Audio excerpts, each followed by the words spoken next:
face. Thank you, Mr. Speaker. Order, please. The time for debate has expired. The honourable member for Cape Breton South. Mr. Speaker. Mr. Speaker, that completes the Liberal Party's business for today. I would now ask the Deputy House Leader of the Government to give us the rest of the business for this evening. Thank you. The Honourable Deputy Government House Leader. Thank you, Mr. Speaker. Mr. Speaker, I'd like to call private members' public bills for second reading. Private members' public bills for second reading. Mr. Speaker, I'd like to call Bill 170, Provincial Parks Act. Bill 170. The honourable member for Timberley Prospect. Mr. Speaker, I'm going to give you my best 2 minutes, and I assure you it won't be one of those rants.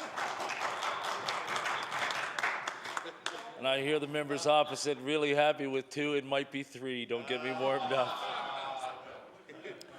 I thank the government for the opportunity to introduce this bill. A quick background on this, of course, is really not necessary if you've been following politics in this country, in this province. I was fortunate enough to consider Jerry Lawrence a friend of mine. In fact, Jerry Lawrence at one time told Alexa McDonough he was getting out of politics.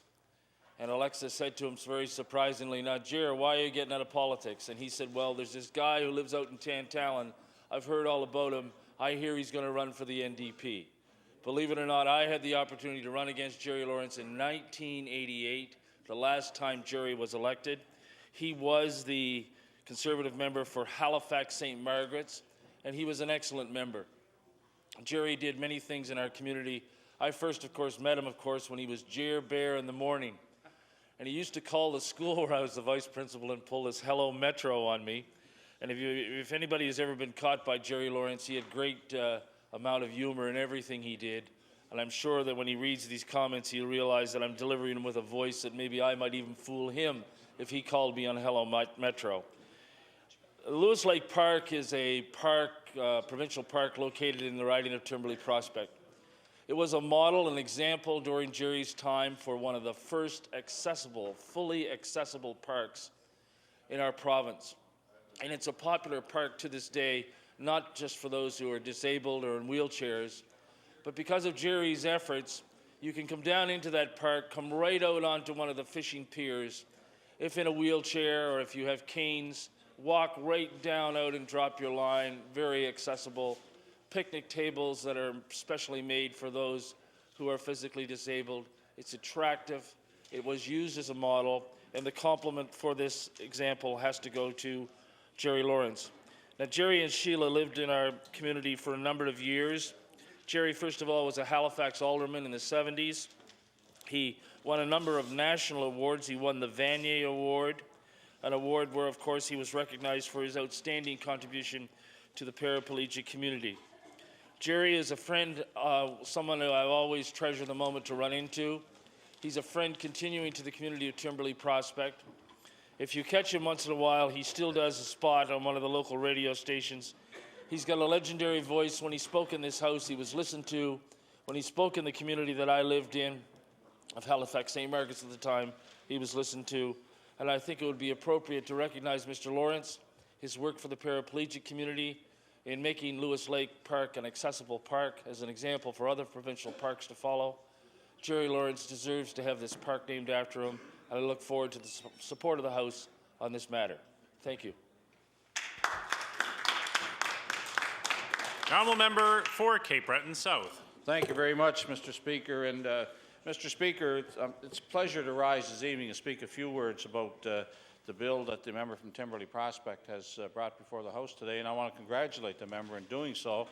I, like many Nova Scotians, have a great deal of affection for Jerry Lawrence, or Jer Bear, and I got to know the Honourable Jerry Lawrence when I was mayor in Sydney and had much to do with him at that time when he was in the Buchanan government, and as such, we had some dealings municipally and provincially together, and I always had a great deal of respect for him. Jerry Lawrence is certainly a role model for the physically disabled in our province and throughout Canada and wherever he's traveled. And there's all kinds of stories that could be told about Jerry Lawrence, and but I think they're best left for another time. you know, but he's a great announcer, for example, and not only on the radio, but doing sporting events, and he's a kind of a guy that shows up everywhere. But I believe that it's appropriate what the member is doing here today. He's also a role model, Mr. Speaker, for politicians in this province and elsewhere, and he's just an all-round fine guy, and I certainly concur with the member from Timberley Prospect and congratulate him again for bringing this bill forward. Thank you very much, Mr. Speaker. The Honourable Minister of Natural Resources. Yes, thank you, Mr. Speaker. And on behalf of the Department and the Government, I want to first of all acknowledge that the member from Timberley Prospect has brought this forward. I understand that the park is in Timberley Prospect, and I think it's very appropriate that the park that is there today because of the work of Jerry Lawrence, the former cabinet minister in the Buchanan government, be recognized by naming it after him. It's, as I understand it, the province's first accessible park, and I want to again congratulate the member for bringing forward this initiative, and the government will be supporting this bill. I recognize the Honourable Member for Timberley Prospect. We close debate on Bill 170. The Honourable Member for Timberley Prospect. Now for the final 58 minutes of my comments. I do appreciate the Minister. I appreciate, first of all, the opportunity to speak to you privately about this. You and your staff have been very cooperative. I thank the member from Cape Breton South for his kind comments, and hopefully this bill will proceed through the House in a timely manner. Thank you, Mr. Speaker. The motion is for second reading of Bill number 170, the Provincial Parks Act. Is the House ready for the question? All those in favour of the motion, please say aye. Contrary, nay. Motion is carried. Bill 170, entitled An Act to Amend Chapter 367, Revised Statutes 1989, the Provincial Parks Act. Ordered that this bill be referred to the Committee on Law Amendments.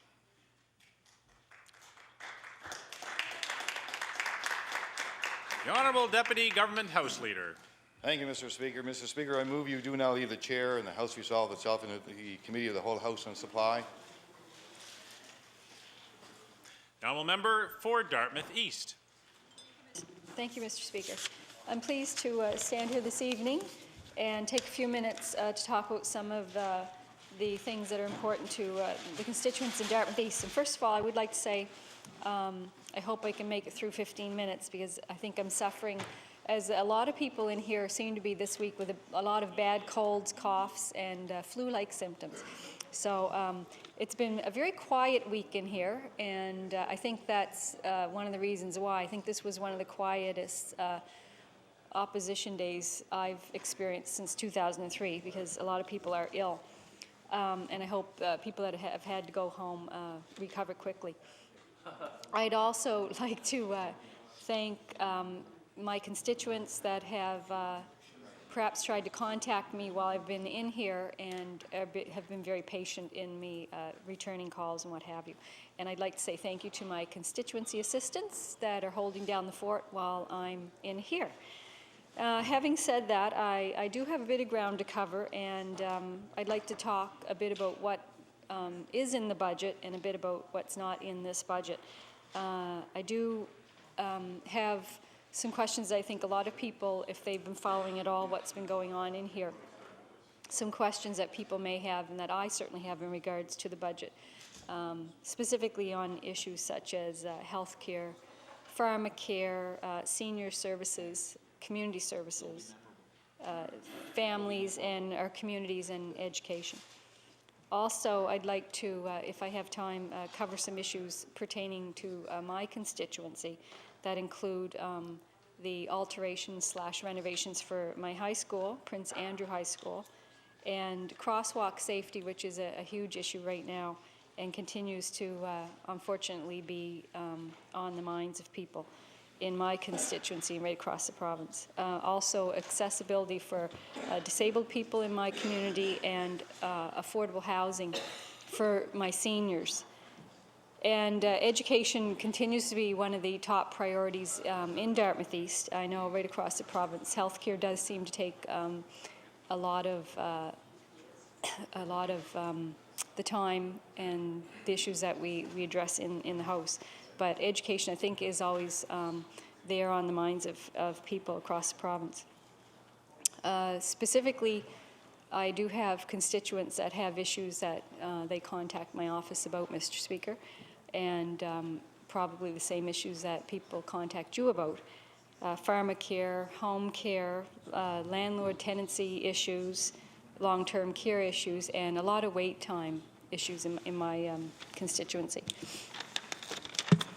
So, Mr. Speaker, if we look at what is in this budget that was just tabled a short time ago, it seems to be a real mixed bag of good and bad.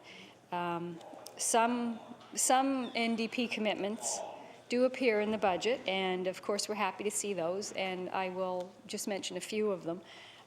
Some new police officers, rollout for long-term care beds, the HST off of heating, and but on the other hand, there's some items in there that that we're wondering where are they, and those include interest-free loans for energy efficiency improvement in homes, and that's one that a lot of people seem to contact my office about, and a decrease in pharmacare copay, and I did have a constituent that actually collected around 600 to 800 signatures on a pharmacare petition that he took around, and I would thank him again for doing that. There wasn't more funding for textbooks in the budget, and so those are some things that weren't in there, some things that were in there. Some of the government's commitments that were made prior to the budget coming out, and what they were then and what they are now is they had promised working families a pharmacare commitment of around $25 million, I believe, and the budget is only going to deliver around $5 million of that. Tuition reduction commitment of $36 million, however, delivering $23 million there. The firefighter tax credit commitment of $4.5 million and delivering $2.3 million on that.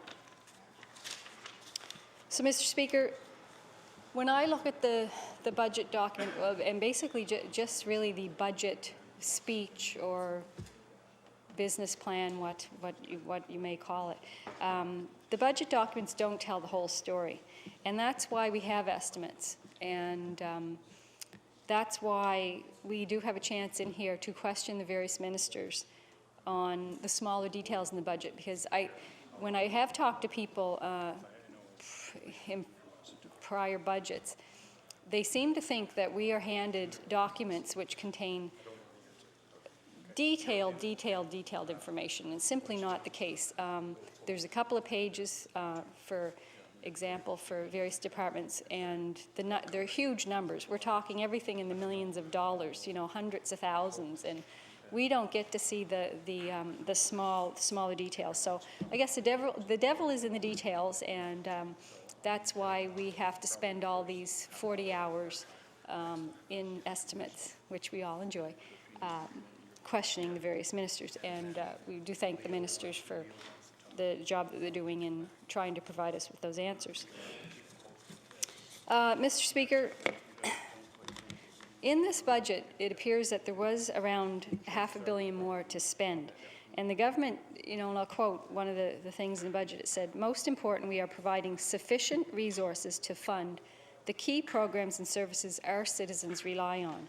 And I think that's debatable right now, because since I've been elected in 2003, the calls to my office, I receive more and more calls, and there seems to be a higher level of need in my community.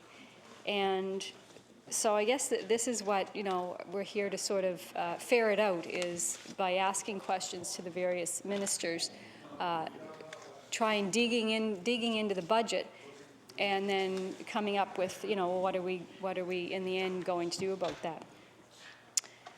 One of the big issues, of course, that we all face in our constituencies is the issue of health care. And in the budget this year, the health care spending is limited to a 5.3% increase. And we do have to question why that is so, because if health care seems to be really the #1 priority on people's minds, and it's a thing that seems to be global and it affects everybody,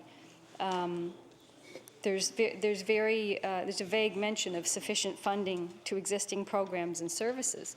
And while investments in home care and long-term care equipment seem to be in there somewhere, there's so many questions that are left unanswered.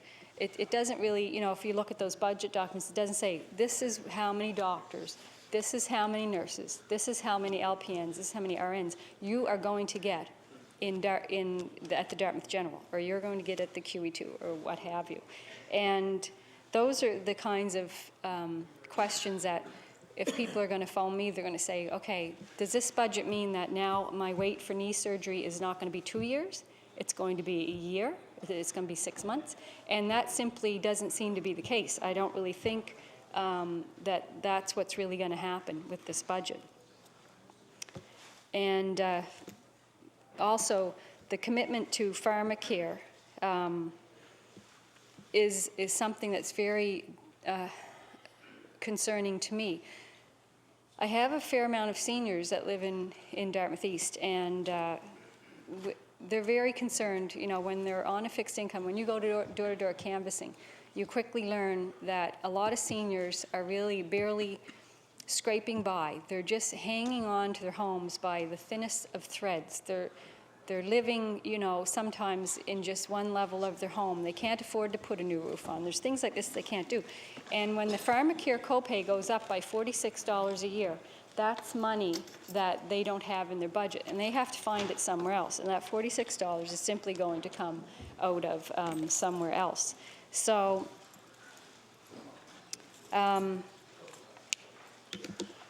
$800 per year on pharmacare when you're on a fixed income is a fair amount of money, Mr. Speaker.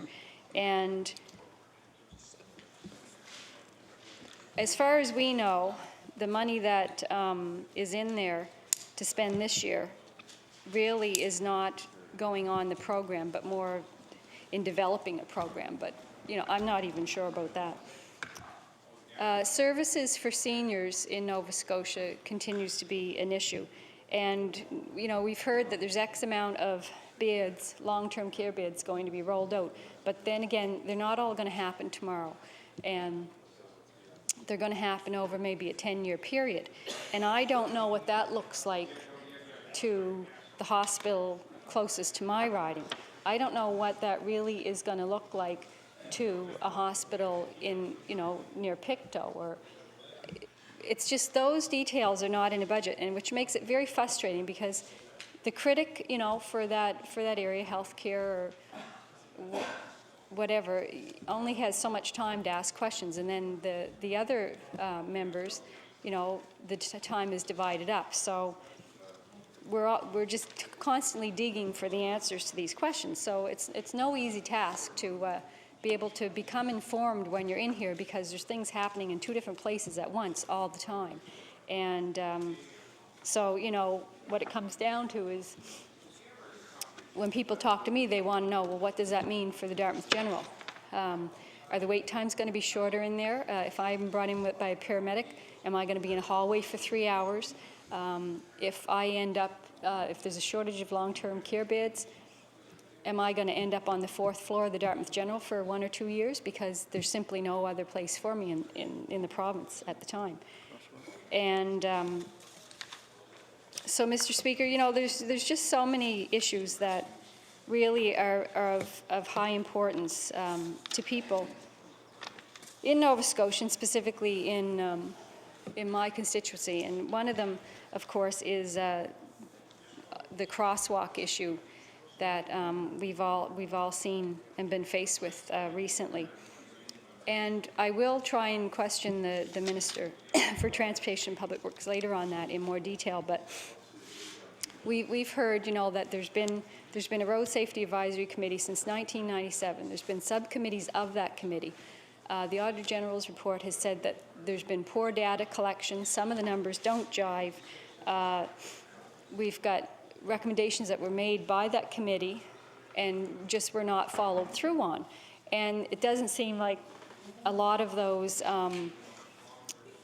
recommendations, a couple of them may be going through now, but it's so sad to see that it had to take tragedies to make the government move on something that really, when the Auditor General did the report in 2004, I think it was, those recommendations had already been made then, and they hadn't been acted upon. This is 2007, so, you know, I'm hoping now that the government is going to go back and look at the Road Safety Advisory Committee's recommendations and really take that into consideration as they move along in the next couple of years. We can't let that issue fall out of the limelight. We have to keep it there. Mr. Speaker, I mean, there's so many things that you can stand here and talk about, and you could be here half the night. And unfortunately, I only have 15 minutes to cover this. But I have seniors in Dartmouth East too that, you know, are on a 2-year waiting list to get an apartment. And I know you can't say it's a senior's apartment, but there's apartments. There are some apartments that tend to really offer the kind of community that seniors are really looking for. And some of the seniors in Dartmouth East just simply are on, it's hard to believe, a 2-year wait list to get into some of these places. We've got to really move on that. We've got to move on accessible, affordable housing for people with disabilities across the province, Mr. Speaker.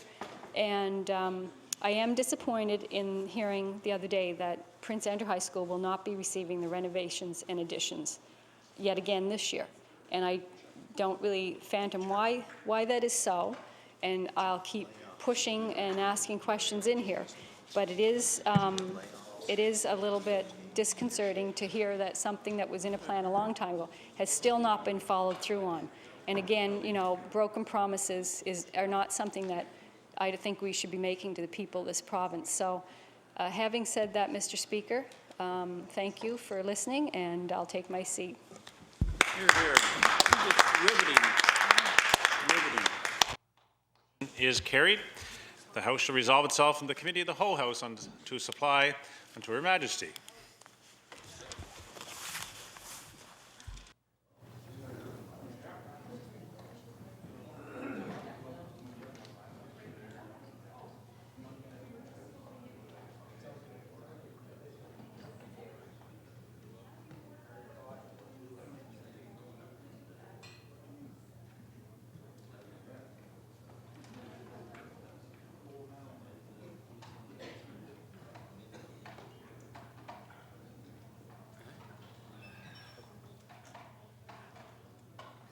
Order, please.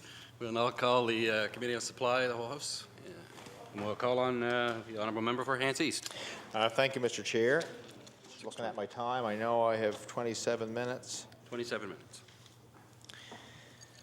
Okay, I'll go for 28.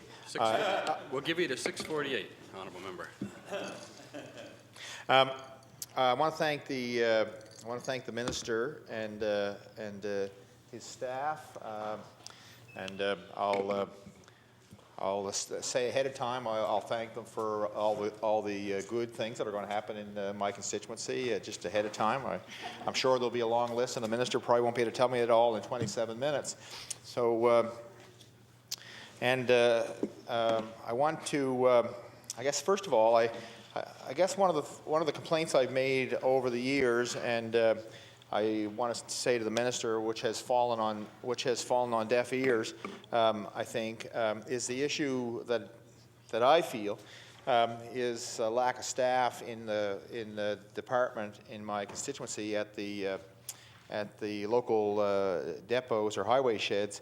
We used to have 3, one in Upper Rawdon, one in Knoll or Knoll Road, and one in Milford.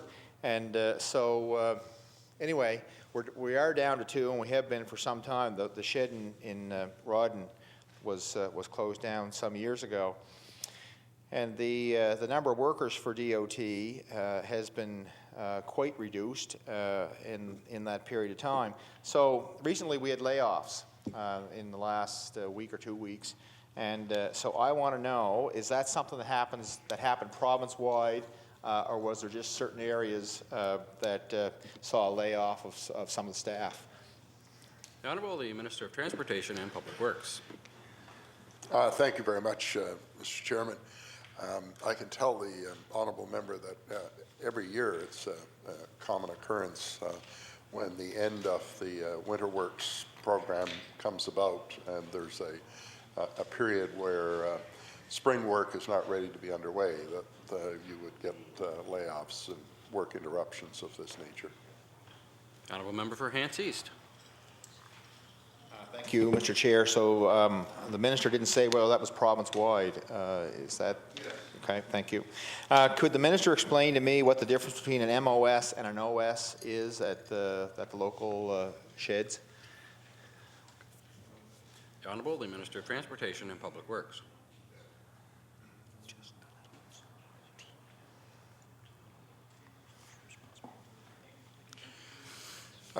Thank you very much, Mr. Chairman.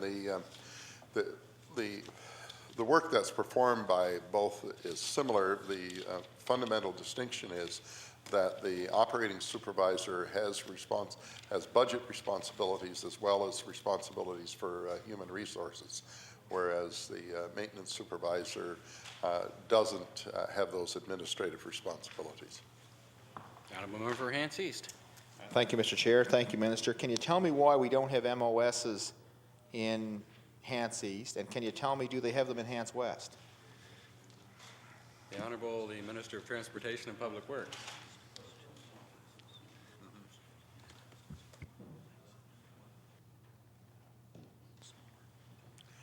I can tell the honourable member that a number of members in the House would like to be in his position, where he has two operating supervisors, whereas in Hants West there is one operating supervisor and one maintenance supervisor. And appreciate it if you didn't tell the honourable member for Hants West. The Honourable member for Hants West is quite happy with that. The Honourable member for Hants East. Well, thank you. I think the word is out. Well, is there a difference? I guess I'm curious about, is there a difference in pay scale for those two people, I guess? The Honourable, the Minister of Transportation and Public Works. Yes, Mr. Chair. The Honourable member for Hants East. Okay, thank you. So there are no areas then, I think is what you're trying to tell me, in which there is an MOS working under an OS. If they would be one or the other. The Honourable, the Minister of Transportation and Public Works.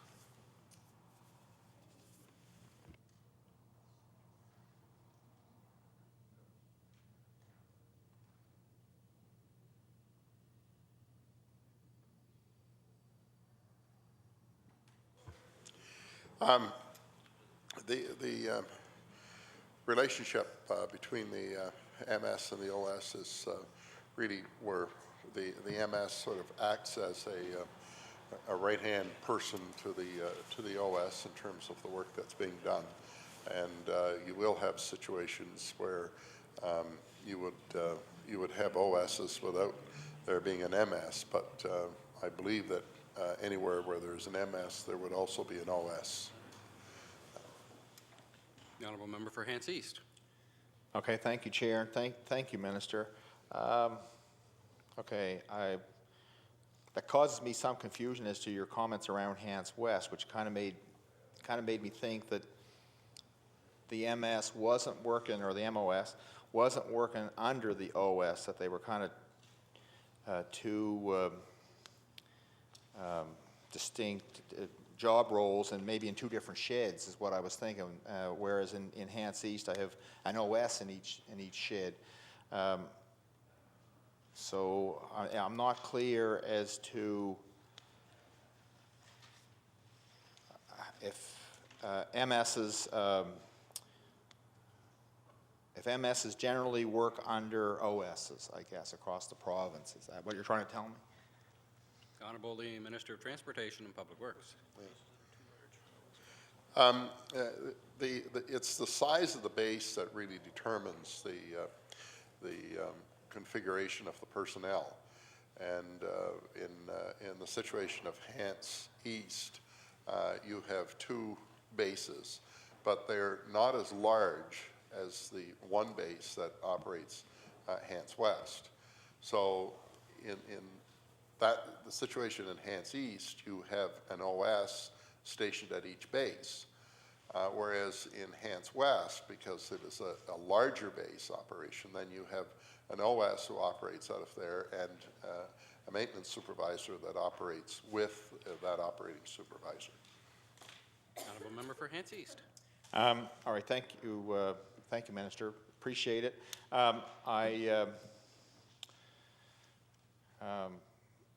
My impression, I think if my memory is right, that I have quite a few more kilometers of road in Hants East than in Hants West, which would lead me to believe that I should have 2 sheds at least, you know, which comes back to my contention of 3 sheds, which we had in Rawdon, because of the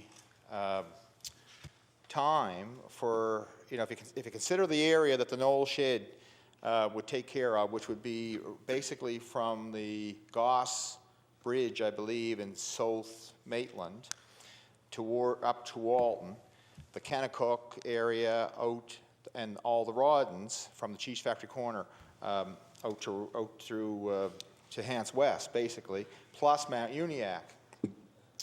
And I think, if I'm not mistaken, from I better not use the number because I would only be lying probably, and I don't want to admit to that in the House of Assembly.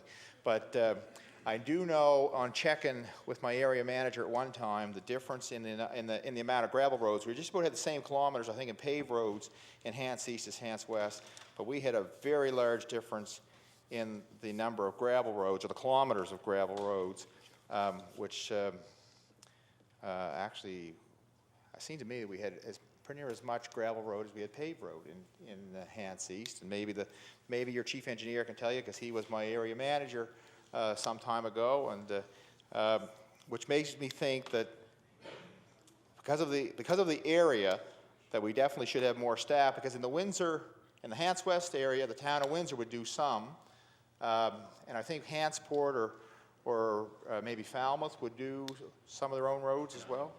But and maybe the minister can explain, but does the town of Windsor take care of its own roads, or does the province?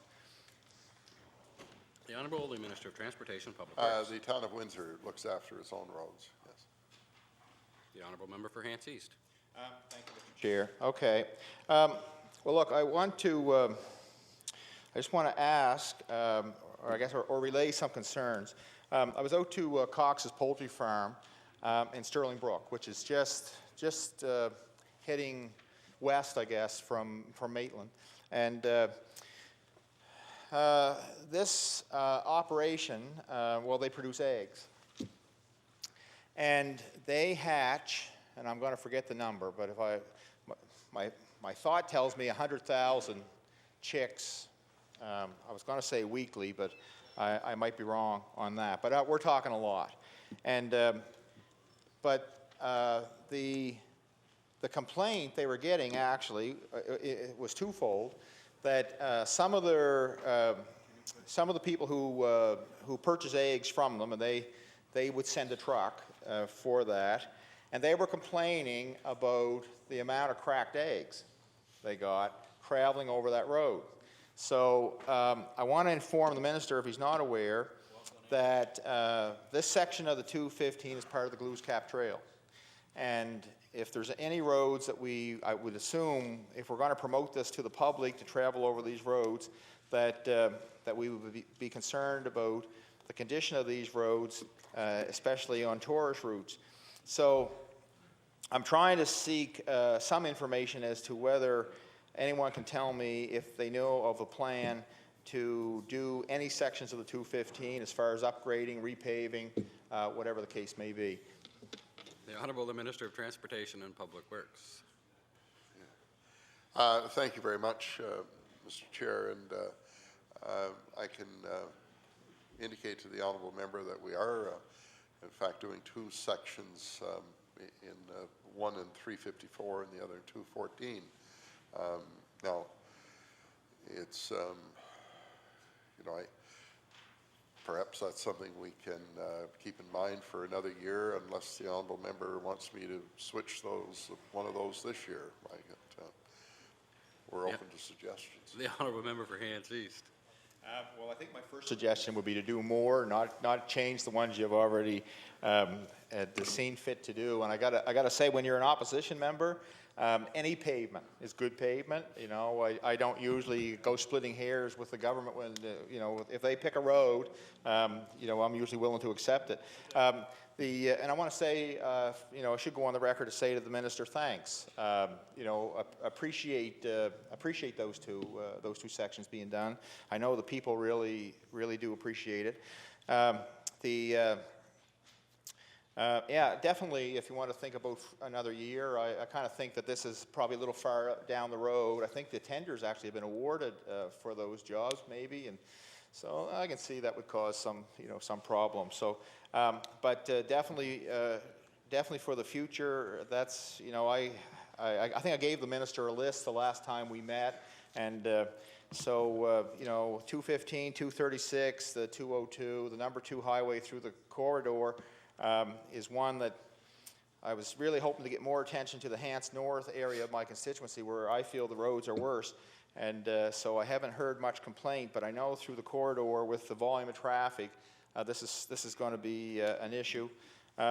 The 14 highway from the number 2 highway in Milford, that intersection heading out to, well, through Hardwood Lands to Nine Mile River, that's a section that hasn't been done, and so I'm just curious as to if that's come on the minister's radar screen from anybody as to when that might be done. It's the only section I know of, I think, I might be wrong, on the 14 highway right through Windsor toward Chester that hasn't been repaved, and so I'm thinking even the department would be interested in getting that off the list. So.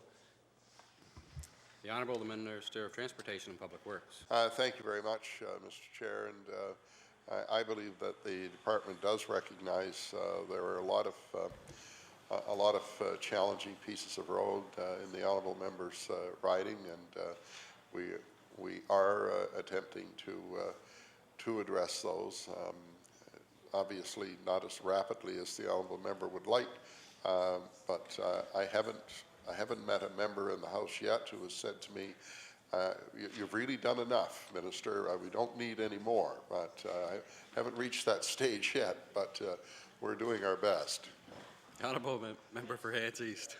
Thank you, Mr. Chair, and I want to thank the Minister. I guess my only concern, Mr. Minister, is my remotest ancestor who came from Scotland in 1790 lived to be 104. I'm not sure if I make it that long, it'll be long enough to see all my roads taken care of in Hants East. So I'm a little concerned.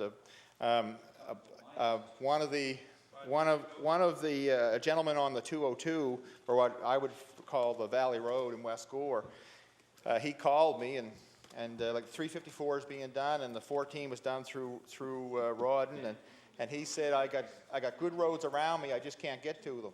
So there are some of these other roads that are issues. Before I leave the 14 highway from Milford to Nine Mile River, I don't know if the minister will remember, last year I drew a diagram for the minister, and I know his chief engineer probably explained it, but it was around the speed signage on coming down the hill on the 14th to the number 2 highway, and actually when you come off the 102, come on the ramp onto the 14 highway, there's a sign there that says 70 kilometers, and then underneath it is a 55 kilometers nailed, you know, on below the 70. And or in the next one it says hidden driveway, and then it says 55. And so actually, and the department tells me that's a suggestion. You're coming into a blind crest and there's a hidden driveway, and they're suggesting that in this 70 you should go 55 kilometers, and then as you proceed you come to a stop sign. And it would seem to me that if they're suggesting you go 55, they're not suggesting you speed up to 70 before you get to the stop sign. So I've tried to make an argument that section should be 50 kilometers. And so I know I asked this last year, and the minister definitely stated that the staff would look into this. And I think I even called the chief engineer at some point and said, whatever happened with that? And he said he didn't forget, but I didn't get a response as to exactly what happened in my request. But anyway, so I guess this is probably as appropriate time as any to say, I'm assuming you're not going to reduce that speed, so can you give me a reason, or if you are going to reduce it, could you tell me that? The Honourable, the Minister of Transportation and Public Works.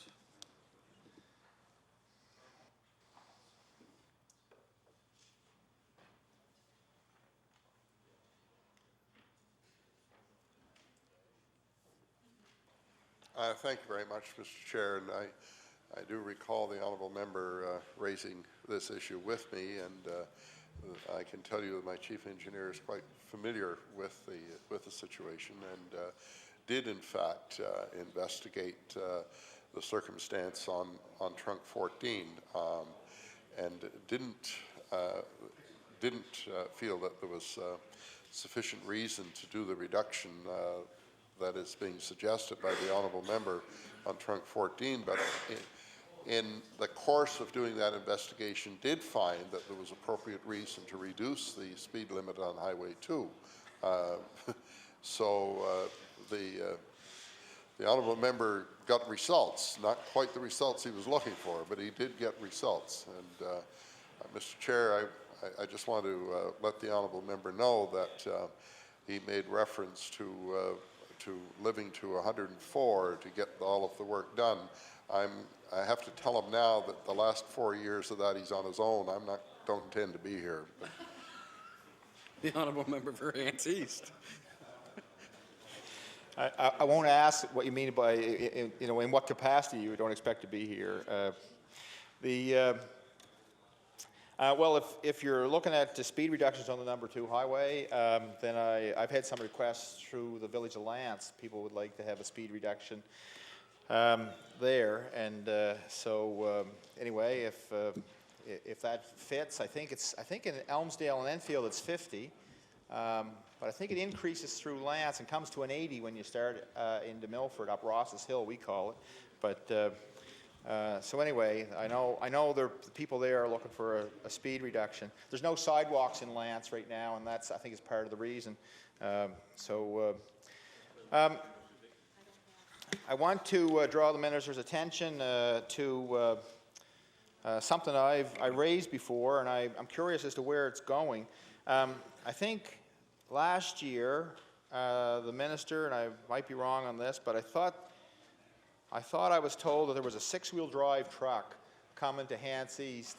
I think it was around issues around the 215 a couple of years back where there was heavy drifting and the plows couldn't plow it. But I was told on order there was a 6-wheel drive. I didn't even know there was such a thing. But anyway, so this is 2 years now that I've been told that. So does anybody know, did that truck ever get built, or what may have happened to it in the time since I asked? The Honourable, the Minister of Transportation and Public Works.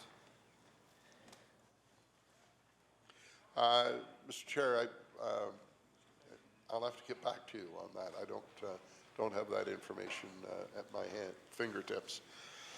The Honourable Member for Hants East. Thank you, Mr. Chair, and thank you, Minister. Yeah, I'd appreciate that. I know I was told that. I didn't dream it. There is a concern I have, and maybe the minister can address it on the more technical side, but it's my impression that the snow plows aren't built heavy enough to take a wing. When they plow my road, actually even the pavement portion of my road, I live on a gravel road, but when they plow the pavement portion, they run through, but they don't wing the snow back. Another machine has to come back and do that, and anyway, I'm curious because I'm thinking that the trucks are too light for plowing heavy snow, and actually I had some complaints over this past snowstorm, and so I'm curious about the fleet of trucks and their ability to do the job, and I'm thinking that the trucks are too light to do the work. So can the minister respond?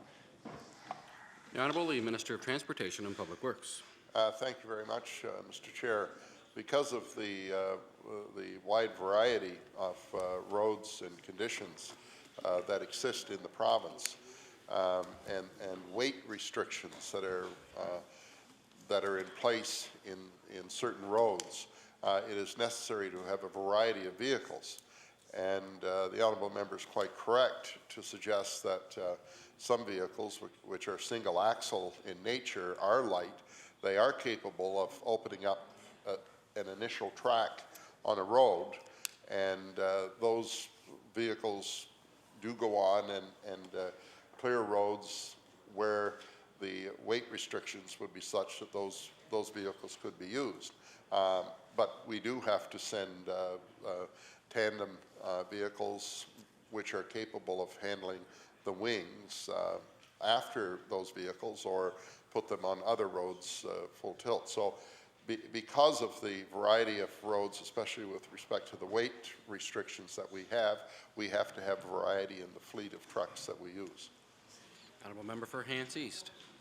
Thank you, Mr. Chair. Well, yeah, I guess I just want to have some confidence that the trucks can actually. I mean, the winging isn't such an urgent thing. If there's a trail broke through, I was just concerned that some of the trucks were unable to break the trail. I want to, in my last 3 minutes, this last storm that we had over the weekend, I got a call from a dairy farmer on the Tom Barron Road, and this gentleman's name is Blois Barron, and that I think is off the 202 through West Gore. And but anyway, Mr. Barron indicated to me that he had to plow the road with his farm tractor in order for the milk truck to get through, and you know, he wasn't overly impressed. So he told me that in a previous storm this year, that it didn't get plowed. It had drifted in a few places, and people kind of, you know, weaved their way around the drifts and were able to get in and out. But he said if it had been an emergency, his mother's 82, I believe, and you know, if he needed an ambulance or whatever, that could have caused you know, real concerns. And so I think after he had, I think the next day after he had plowed the road out, he called the shed in Knoll at about 6:30, and it was plowed at about 8 o'clock in the morning, about 8 a.m. So I just raised this. There's a road that goes off there, the Burgess Road, which he says is quite often not well, it's not maintained as far as he's concerned. In the first half mile or so of the road, there's some houses, but he said beyond that, he said there's woods roads that are better.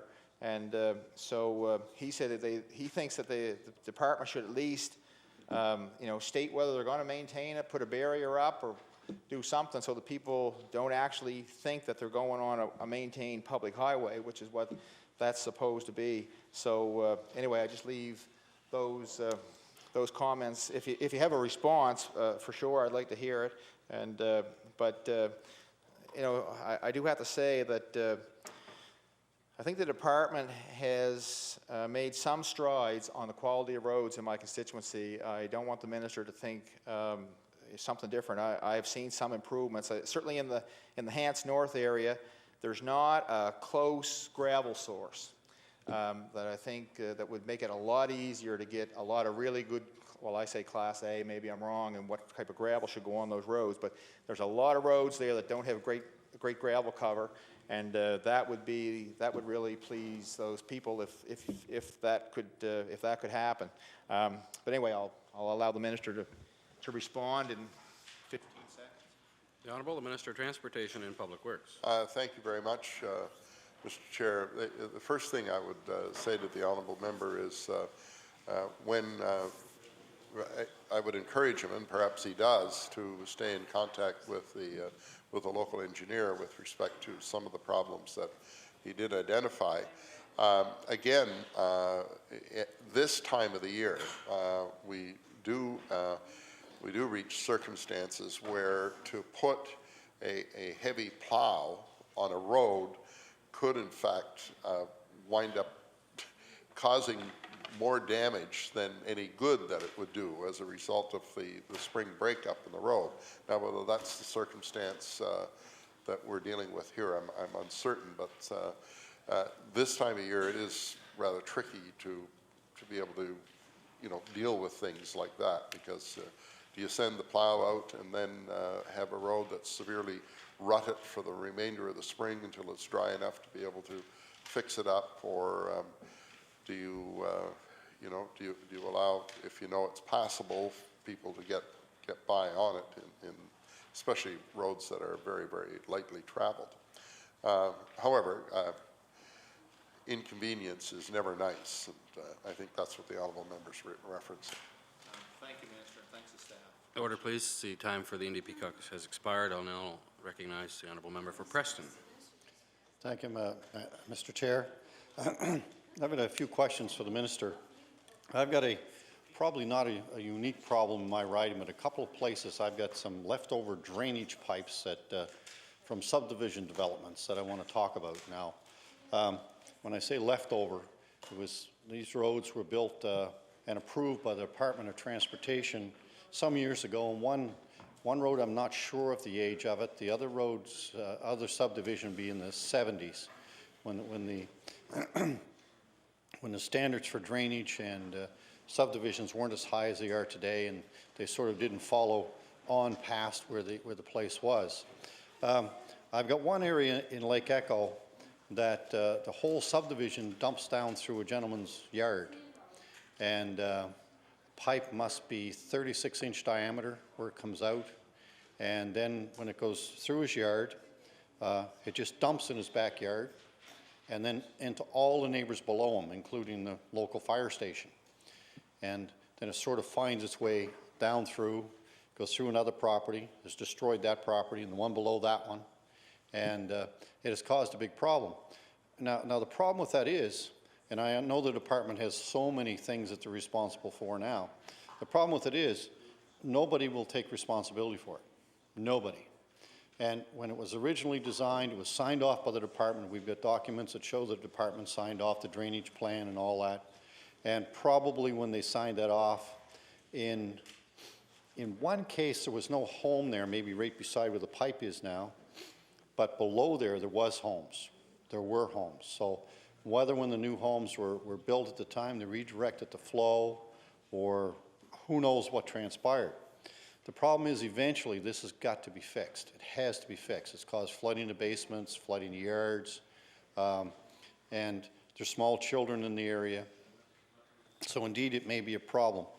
And I've got another one in Mineville that's even, well, as bad or worse, and I'll talk about that afterwards. But there's got to be some kind of a way that we can do a transition from where we are in sort of no man's land with this drainage, and in the Lake Echo place, probably for a small amount of money. I know had the department look at it several years ago, and I think the estimate at that time to resolve the problem was about $25,000 or $30,000 to fix it, and to get easements from the adjacent landowners to redirect the water and fix it once and for all. And that would be basically the end of it, and almost no maintenance after that for anybody. And eventually, of course, the municipality will take these places over, because I'm just on the edge. I'm part municipal serviced and part provincial service, as you're well aware. And there's got to be a way to get these things funded, even if the adjacent property owners have to pay cost sharing or something on it, to get this resolved, because it is a major, major problem, and it's not going to go away until this is redirected. And the one in Lake Echo, it's between the number 7 highway and Teresa Court. And the way it comes through, they extended it a few years ago with a steel pipe, and of course that's going to corrode. And when that corrodes, there's another issue, how's that going to be fixed? And down to this point, there's a completely piped, concrete pipe system with catch basins and everything that you would see in a subdivision, directed right through this gentleman's yard. And then in the backyards of 2 or 3 other houses, into the fire station, into their yard, and then it finds its way through above ground to a drain, goes down through underneath a culvert that's been there since the 40s. It works still well, and down, and so much water comes through, it destroyed another lot that was approved by the Department of Health to build a house on that you cannot build a house on now, and then it goes down through and destroys another lot before it finally finds its way in a ditch and down to a lake, which is not too far. Is there any kind of program that could be put in place, or is there a possibility of doing these things on a one-off basis, get them resolved, and then move forward? Because we're not talking a lot of money here. We're just talking getting the thing straightened out and well, prevent a safety hazard and ensuring people don't have problems with their basements flooding and other problems that they simply don't need, that didn't exist before this all happened. The Honourable Minister of Transportation and Public Works. Thank you very much, Mr. Chair, and I appreciate the honourable members' indicated frustration in attempting to deal with the problems. My difficulty is that not really knowing the details or the history or the specifics of it, it's very difficult to say that, you know, yes, there is a way of addressing and resolving the situation. I can say that we'd be quite happy to have staff look again at the circumstances in the background and review the report that they would bring forward to me as a result. So if the honourable member could perhaps in writing provide me with the location and the details, would be quite happy to investigate. The Honourable Member for Preston. I'd appreciate that very much, and actually I'll go a little bit further than that. I'll take some photographs and include some photographs and the list of the people that live in the area, their names and addresses and all that, so when your staff does go out, they don't have to wonder who they're talking to or who's involved with this. I'll do a bit of the homework because I've been working on this for a long time. And when I was on regional council at the time, we had some discretionary funds, and I offered $10,000 towards the repair of this in conjunction with the department to get the thing fixed long term. And at that time, the residents were willing to sign easements to get the drainage through their properties and resolve the problem, as was the fire department, and they were willing to put funds in it at that time as well. So I will document that one, and I'll make sure that I get that to the minister within the next few weeks. The other one I have, and these are the two blatant ones that I know about, and after we talk about these two, I want to go on and talk about the policy on this, because there's got to be a way to fix these things that, for whatever reason, they're there. The other one is a little bit worse in some ways. There's a gentleman in Mineville, and he lives on a really nice subdivision. It's pretty level, and he fronts on the road and the lake on the other side. And he come to find out here about 3 or 4 years ago, he's got this big drain pipe through his yard that he didn't even know existed. When the ground started collapsing on top of it, again, a steel pipe, which was not a very wise thing to bury underground. Anyway, it started collapsing, and that must be a 36 or 40-inch pipe as well. Again, drains the whole street through a whole bunch of drainage system, which was unusual in the county area at the time it was done. And that's collapsing. So we went to the municipality, figured it was a municipal issue. That's not a municipal issue. Went to the province. The province says, well, we didn't put it there. We got no record of putting it there. And so it's not our issue. And unfortunately, he's the third or fourth owner of the house. And the gentleman's lived there for a number of years. And I asked him first when I talked to him about it, I said, can you find the person that put the pipe in there or lived there when the pipe went in? So he's tried and tried and tried and can't locate him, which is unfortunate because that would probably shed some light on how this pipe was put in place. I know he's willing to put some resources into this, but to replace that size pipe, probably about 300 feet of it, is going to be really cost prohibitive. And it really needs to be replaced. Probably if you had a good plastic culvert pipe to put in there, because it's down quite deep, it would probably last forever. Again, I can get you some information, documentation on that. And I don't know, maybe your staff knows about that one because there's been quite a lot of correspondence back and forth on it. No, you don't. But what I'll do is I'll get again, I'll take some pictures, get some information, and forward it to the minister. Now, on this topic, separate from those two issues, on this topic, I think the department has got to come up with some kind of a policy to deal with these things. Sometimes people create them, and I'm not talking about those ones. People will infill things that you shouldn't infill, and that's a separate issue. But if the thing was put there and the drainage plan wasn't continued, there's not going to be any new ones in HRM because HRM is pretty strict now on drainage policies and everything, which is good in new subdivisions, and I think that's very positive. But on the old ones that are there, there's a few of these around. that I'm aware of. Maybe there's probably a whole lot of them in the province. But there's got to be some kind of a system that the province can put in place, or a program you can set up, that maybe a cost share, or do something that you can get these things resolved, especially in a municipality that might be interested in taking them over after you repair them, or in cooperation with the municipality to do that. Is this an issue that's come up before that your department's been working on or is aware of? The Honourable Minister of Transportation and Public Works.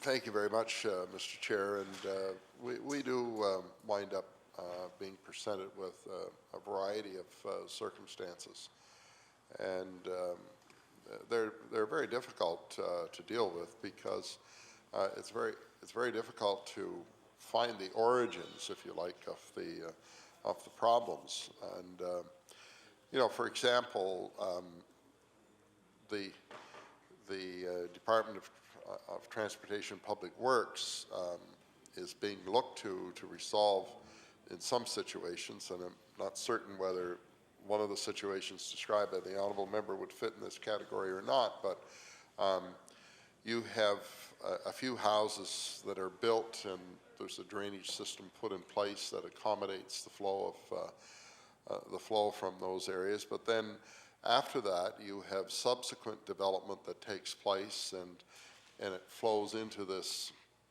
system that was designed for just a few houses. And then after that, there is some more building takes place, and the drainage winds up.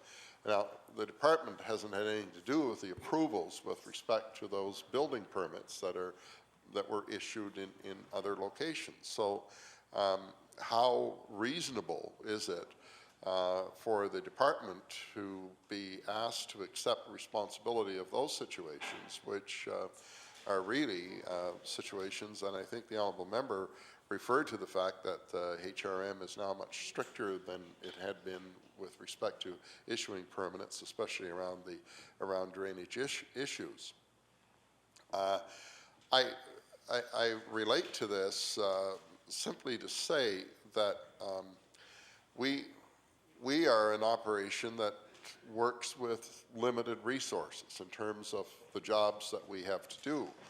And our capacity to be able to go out and resolve every difficulty that's out there is very limited. And we have to balance between what it is that we are responsible for and those items for which it's not appropriate for us to accept responsibility, because if you listen to the debates that take place during estimates and or question period, or read my mail, you'll know that we just don't have the resources to do everything that people want us to do in the province. For us to go out and take on responsibilities that are questionable as to whether or not they belong to us is something that we would have to proceed with very carefully. Having said that, we would be quite pleased to look at the circumstances to which the honourable member refers and see what responsibility, if any, or to what extent we may have responsibility in those situations, and see if there is anything that we can reasonably do to be of assistance. But again, our challenge is really a challenge of weighing the responsibilities that we have, which are clear to us, against those which people see us as having the wherewithal in terms of equipment and manpower and engineering to be able to address a problem, but whether or not we have the responsibility for that problem is another question. And we don't have the resources to go out and take on problems that are not clearly our responsibility. So that's the challenge that we face all of the time in assessing these things. And I appreciate what the honourable member is experiencing, and as I said, we would be quite happy to have a look at them. But in terms of our ability to formulate a policy that's going to address all of these problems that have some history to them, which wouldn't wouldn't in any way be responsibility of the department. We just can't get into those circumstances. Honourable member for Preston. I appreciate what the minister is saying, and I don't disagree. The issue is there is no policy with which to tackle these things. That's the problem. It's sort of, if you look at the problem, and in both of these cases, this one subdivision Lake Echo was talking about was totally approved by the Department of Transportation for drainage, road construction, everything. And when it come to the outlet of the water, I think it was at the edge of the road where the responsibility ended, and that was it. It was all over. Now, someone could have built a house there after that, I'm not sure. I don't know how, and infilled. I don't know what happened there. But there are some residents around there that lived there that whole time. And the other area was the same thing again. It was a road that was approved and paved and actually curbs on it, which is unusual in our area, approved by the Department of Transportation. And somehow or other, this pipe got in the ground that drains the water off, and now it's corroded. So, and it drains the whole subdivision. And I know the answer to the question I'm going to ask, but if this pipe collapses and plugs the whole drainage system up, who will fix it? And it floods the road. The Honourable, the Minister of Transportation and Public Works.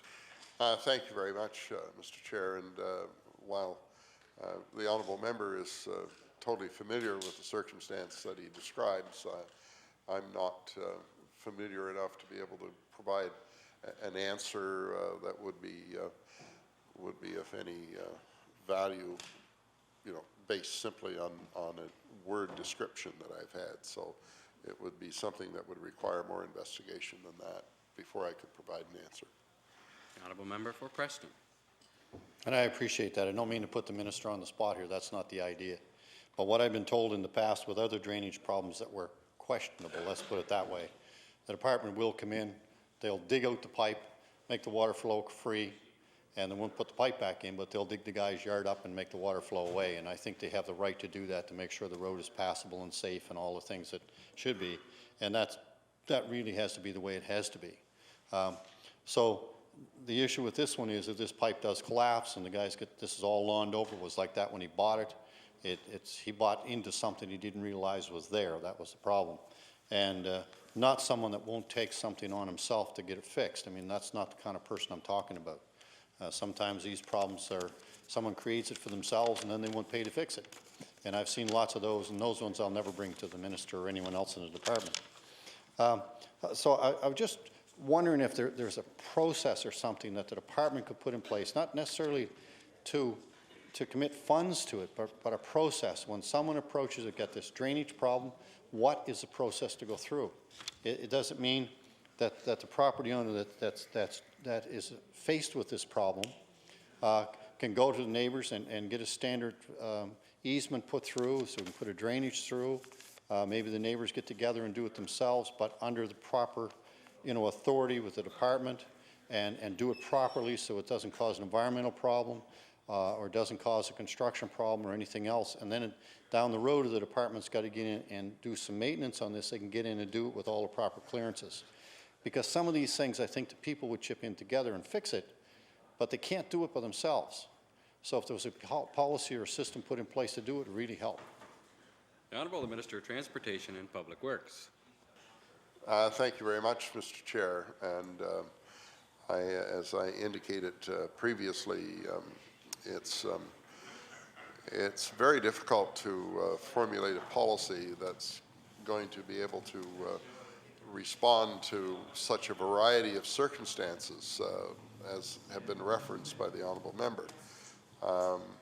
We do, as a matter of policy, investigate situations that come to our attention, and we do an assessment with respect to the level of responsibility that we have, and where we feel that we have responsibility, we act accordingly. Now, whether there are other policies when it's found that Transportation and Public Works is not a party to the difficulties.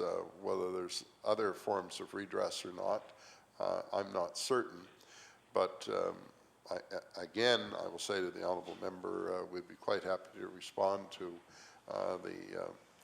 the situations that he will describe for us, and we'd have a look at them and see what, if any, responsibility we have, and find a way for us to live up to that responsibility.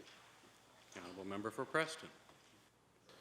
Well, I want to thank the Minister very much for that, and I'll document these particular sites and with photographs and letters and everything that you should need to investigate them further. I'm going to give the rest of my time to my colleague. Recognize the honourable member for Digby-Annapolis. Thank you, Mr. Chairman, and thank you, Minister, for being here tonight and answering some questions. I took note a while ago that the member from Hants East said that he had reports of a few cracked eggs in the trucks. And I would like to report that we have a few egg trucks with the frames cracked in them, where we come from, and the eggs we eat are scrambled to the time they get there. So a few cracked eggs would be welcoming to Digby-Annapolis, that's for sure. I want to bring something to your attention. Maybe, I don't believe I have, but I believe that it may have been brought to your attention, probably through our regional director down home. It's about Long Island, no salt. Long Island's approximately 15 kilometers long. 2 times this winter, the ice built up on this road, and somehow there was a policy put in place that there'd be no more salt on this road. About 2 years ago, there was an incident down there, maybe 3 years ago. It was when a former foreman was there. He's gone now, but it's called Freeport Hill on the lower end of Long Island. And on top of this hill, they dumped a pile of salt there, half as big as this room that we're in. And it's on a 45-degree angle from that top of that hill down, where there was 4 or 5 houses. Still are. One is gone. One was destroyed so bad they just tore it down. And I believe the department bought this house because of the damage this salt done. It hurt 3 or 4 wells there that I believe is a cost right now to the department. I believe they corrected that by drilling some wells somewhere else, or a well, for those 3 or 4 houses.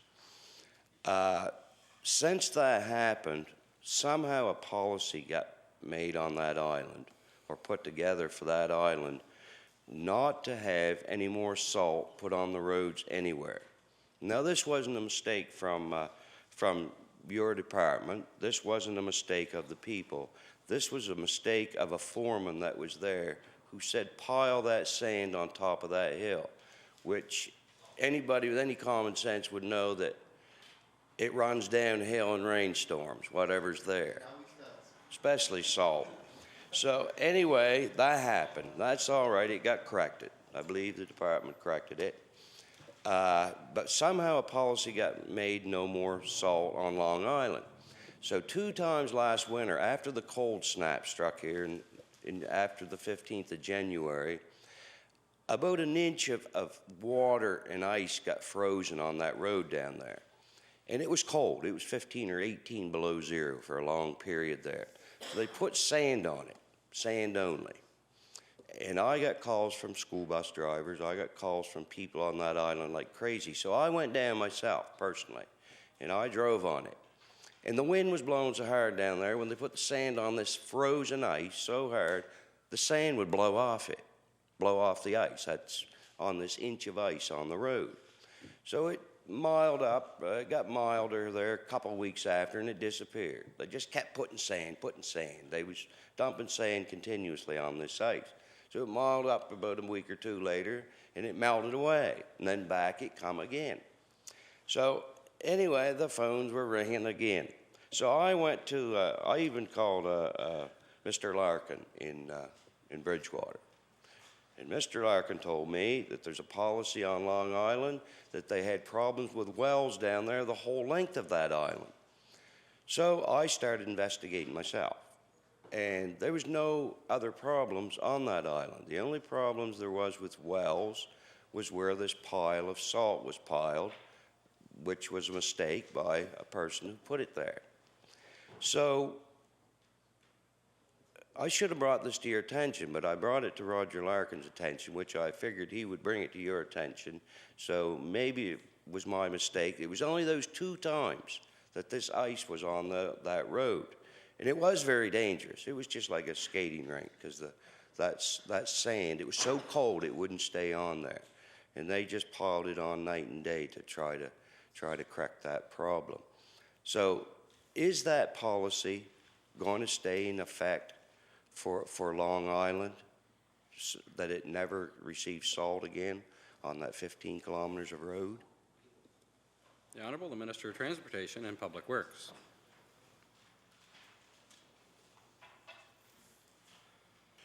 Thank you very much, Mr. Chair. A couple of points that I would want to make. And one is when it's as cold as the honourable member referenced and as windy as he referenced, the same thing that would happen to sand would happen to salt. It would get blown off the road because if it's too cold, the salt doesn't do any good anyway. And that's a problem that we have in certain circumstances. However, the honourable member's concerned about the broader policy with respect to the use of sand versus salt. And we did, in fact, have this discussion last year. And we did, in fact, investigate and found that there are other areas along that road where there is a real concern of the use of salt and the wells that are along the road. And so as a result of that investigation, we have decided to stick with the policy that we have. And we'd be quite happy to share the results of our inquiry into that. But we did, as a result of your discussion last year, have a look at it. And the result was that we confirmed to stick with the policy we have with respect to the use of sand over salt. The Honourable Member for Digby Annapolis. I would like to see that report and see who these people were, that there was other problems with other areas other than Freeport Hill, because them people don't seem to exist. You know, I took 2 or 3 weeks. I checked all around there, and people called me, but it was a safety concern. You know, just those 2 times. If the salt was put on other roads on Briar Island and on Digby Neck above it before it got frozen too hard, and then that was, you know, the ice didn't appear there. But this buildup of ice without the salt at the beginning of it. So is it possible that I could find out through the department who else had problems with wells along that area? Because if that's true, there's people down there that's not telling me the full truth of the matter. Because I checked every house down there in a 2-week period, and there was no other houses that had problems with wells. The Honourable, the Minister of Transportation and Public Works.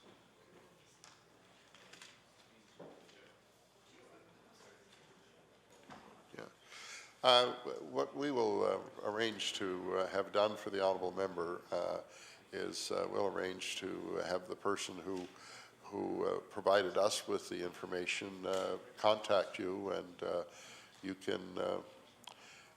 can compare notes in terms of your knowledge of the situation as opposed to their knowledge of the situation. And I'd be interested to read that report again. Mr. Chair, and I do want to clear up something that I referenced earlier, and the honourable member did make clearer for me the challenge of the buildup of ice having occurred as a result of no salt having been used there and creating a different circumstance than I thought about when I responded in answer to the previous question. The honourable member for Digby-Annapolis. Thank you. That will be fun to compare because I can't find those people that had any problems other than Freeport Hill, like I mentioned earlier. So that'd be great if I can get that. And if it's true, well, I will certainly approach those people again and correct it with them. Personally, I would rather, you know, when salt's put on the road, I don't know how much it costs to put salt on our roads, but I would rather drive on an inch of soft snow than on an inch of slush that the salt makes, you know. So personally, it's salt to me. But when that ice forms like that, I believe somehow you got to get rid of it, you know. So that's the. I would like to talk about the ramps at Smith's Cove. People believe, and I believe, that the new Smith's Cove interchange in the Digby-Annapolis area, that those ramps will be going in there, be started this year. They've told me, but I've never had anything that from the department that indicates that is going to happen. Could you fill me in on that, please? The honourable, the member of Transportation and Public Works. We appear to be locationally challenged for the moment. Perhaps you could give us a bit more description as to, is it Joggins that we're speaking about? That's right. Okay.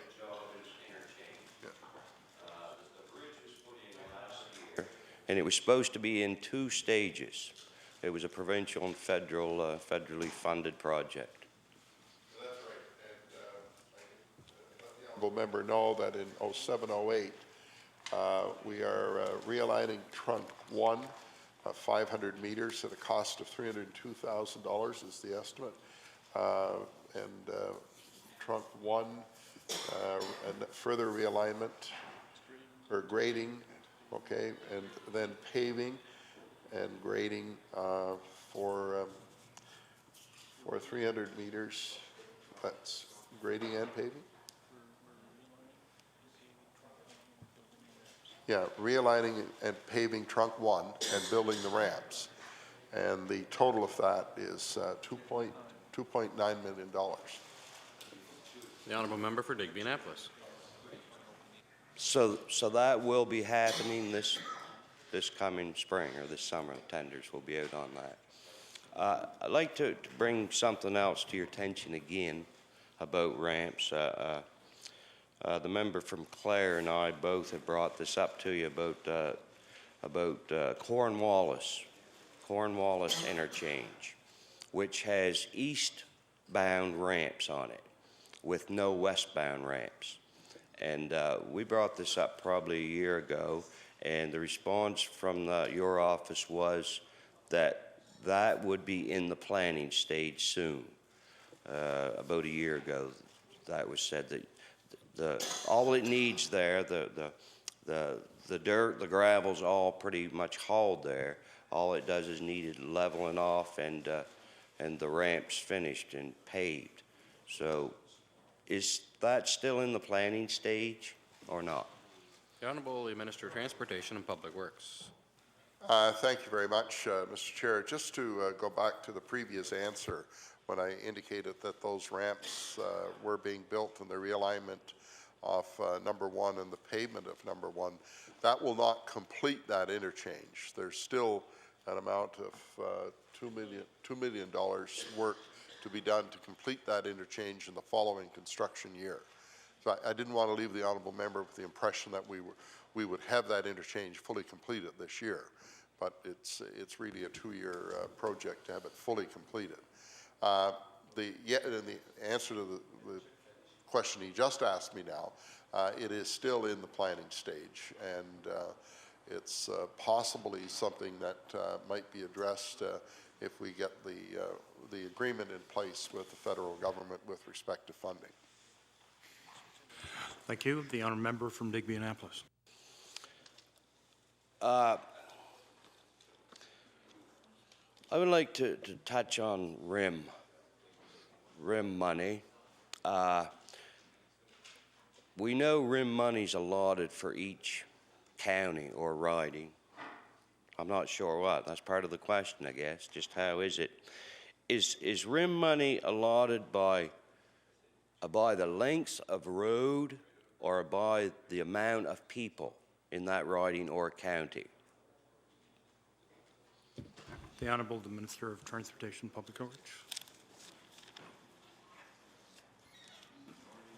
We use a formula that is based on the kilometers of road and the volume of traffic that traverses the roads. So it's a formula that we use that takes both of those facts into consideration. And the money is allotted per operating division within the department. It's not done on a constituency basis, but by the division that looks after each area. Thank you. The honourable member for Dick. Oh. I would just say that it is more heavily weighted on the kilometers as opposed to the traffic volume, but the traffic volume does play a part. Thank you. The honourable member for Digby Annapolis. I brought up in the House here not long ago about the section of road, the South Range Cross, with the kilometre of rubber that's in that road. And that was done approximately 8 or 9 years ago. I'm being told, and I see it too, I see it every day, how well that piece of road has kept. And one good thing about it too is we have a lot of dust problems down there. 125 kilometers of dirt road in that riding. And in the summer when it's dry, the old phones are ringing for the dust cloud. So, but on this stretch of road of 1 kilometer long, there doesn't seem to be any dust coming out of it either. There's gravel on top of this rubber, but I think the drainage is so well under it that it washes the dirt out of it, which creates no dust. What can you tell me what that cost, or do you know what that cost, that kilometer of road to do with a junked up rubber? And I know it's approximately 400 ton of tires to do that kilometer of road, which in the last 8 or 9 years has hardly had 1 cent spent on it, no maintenance. And are you looking at doing some more of these dirt roads with this rubber if we can get our hands on these 900,000 used tires in this province? Thank you. The Honourable Minister of Transportation and Public Works. Thank you very much, Mr. Chairman. The cost of the rubber that was used in the road referenced by the honourable member was $6.30 per cubic meter 9 years ago. And one of the reasons that the price was as it was at that time is that the tire recycling depot was close at hand. So the transportation cost was not very significant. In terms of looking at the use of that material into the future, one of the challenges will be, as the honourable member referenced, getting your hands on the rubber and in a state in which it can be used, and the cost of doing that. And I appreciate the honourable member's reference to dust on, I think you said 120 kilometres of road. I fully understand the challenges of dust. I have 500 kilometres of dirt road in my riding, so I can show the honourable member lots of dust if he wants to come with me someday. The Honourable member for Digby Annapolis. Chloride seemed to be a problem last summer. The local department said that they was running out of it a lot, and didn't seem to be enough money allotted for it last year. But I've been told that there's other ways to keep dust down on dirt roads. It's something the department knows, but no one else seems to know anything about this other material that can keep dust down. Could maybe you fill us in on what that may be?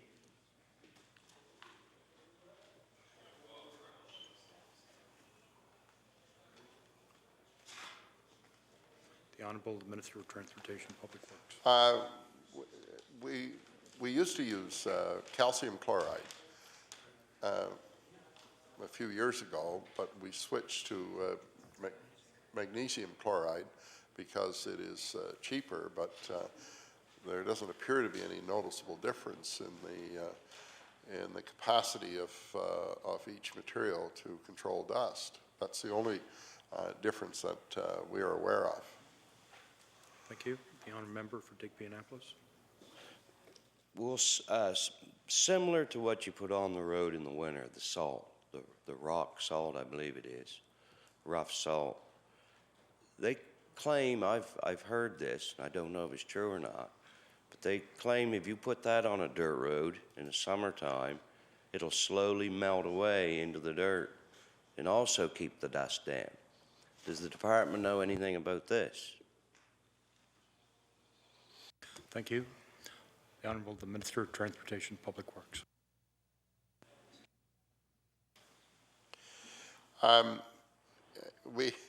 We don't use salt.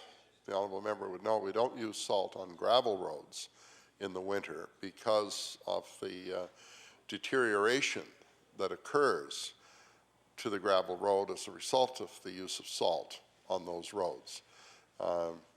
Apparently the experience is that the use of salt on gravel roads is not a good mixture in terms of the integrity of the road.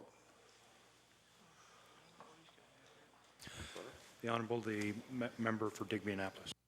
How can salt hurt gravel?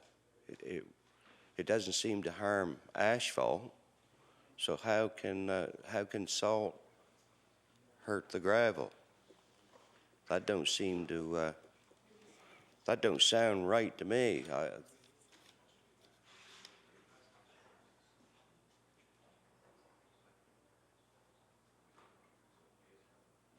There must be a scientific answer there somewhere for that one.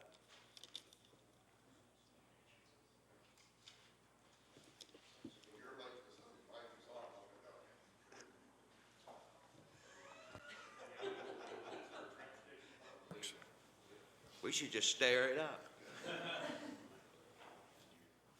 The Honourable the Minister of Transportation, Public Works. Thank you very much, Mr. Chair. If you think of the circumstances and the use of salt on pavement in winter, there isn't any ability for the salt to be able to penetrate the pavement. It simply rests there until such time as the melting causes it to run off or rain causes it to run off, and it does not find its way into the pavement because the pavement is much solid. There's no opportunity for it to get in there, at least for pavement that has the kind of integrity we all want it to have. But on a dirt road, it's a much different situation because the salt would sit there and then would find its way into the dirt road and actually get into the road itself. And that's where I understand, and I'm just repeating advice I'm getting here because I don't have the science to share with the honourable member in terms of what's going on, but it's when the salt gets into the actual road itself that the deterioration occurs. Thank you. The honourable member for Digby Annapolis. I'd like to speak about the 101 from Digby to Weymouth, the so-called 101 from Digby to Weymouth. The 100 series highway's not there yet. It's just the secondary road, which is called the 101.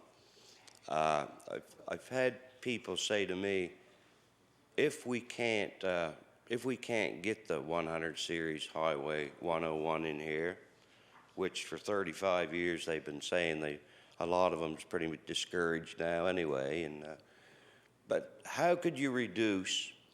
We have a 90-kilometer speed limit on this road, and like I've said many times before, houses and churches 10 feet off this road. But it's called the 101, so the tractor trailers that come off the 101 and onto this #1 highway, they don't reduce their speed. They're going that 100 and 110 kilometers an hour, going by these houses, and nearly the wind from them ripping the shingles off the houses. How can the department, or what procedure do you have to go through? What procedure would you have to go through to get a speed limit down to, let's say, 80 kilometers per hour for that road? And then, if it's still called the 101, most foreign people and foreign truckers would still probably not slow up anyway, because they don't now. But is there a procedure you go through to get it down from the 90 kilometers to the 80 kilometers? Thank you. The Honourable, the Minister of Transportation, Public Works. Thank you very much, Mr. Chair. And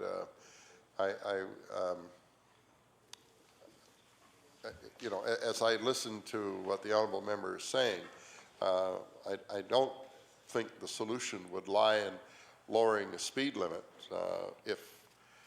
If there is a real problem with people not obeying the existing limit that's there, it's a problem related to enforcement, and that's you know, that's something that perhaps collectively the honourable member, and be pleased to join him, might want to have a discussion with law enforcement in the area with respect to doing something to get people to obey the existing speed limit.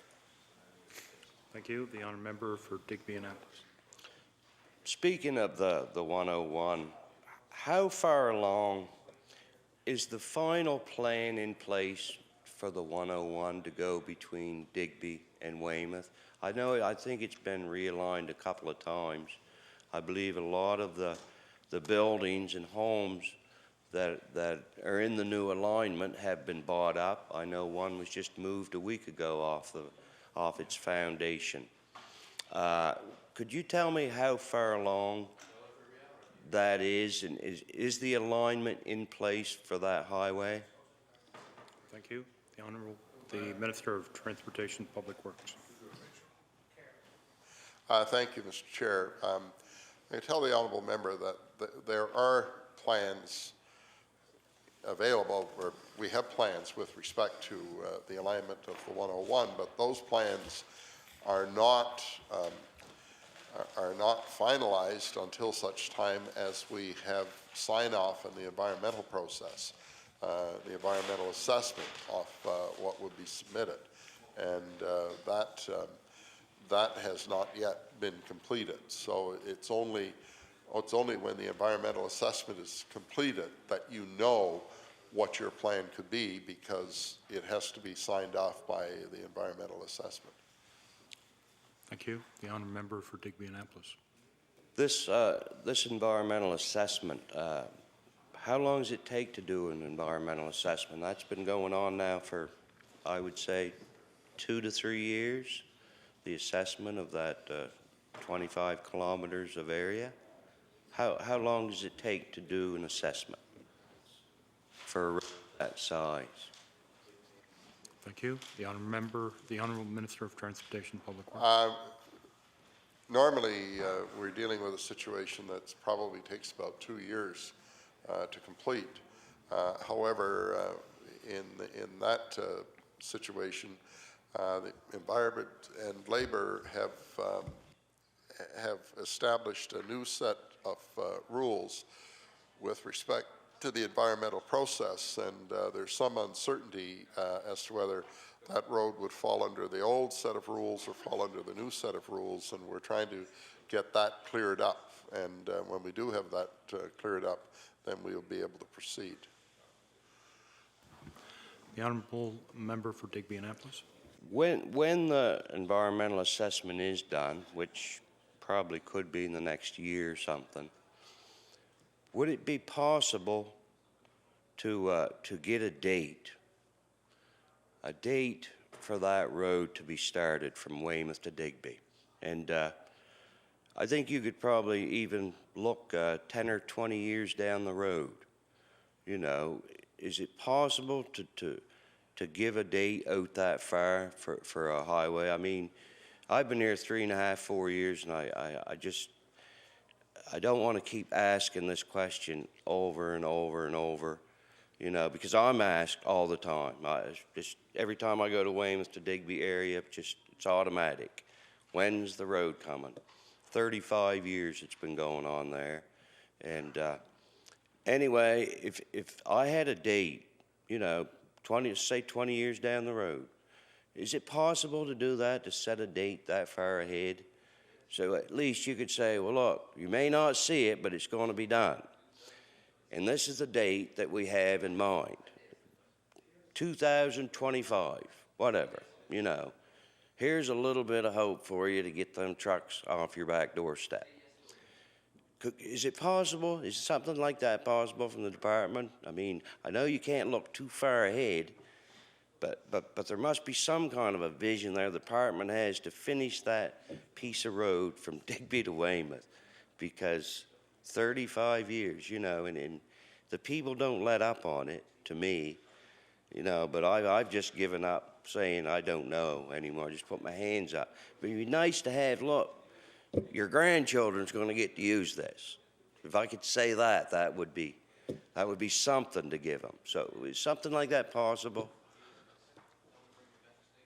The Honourable the Minister of Transportation and Public Works.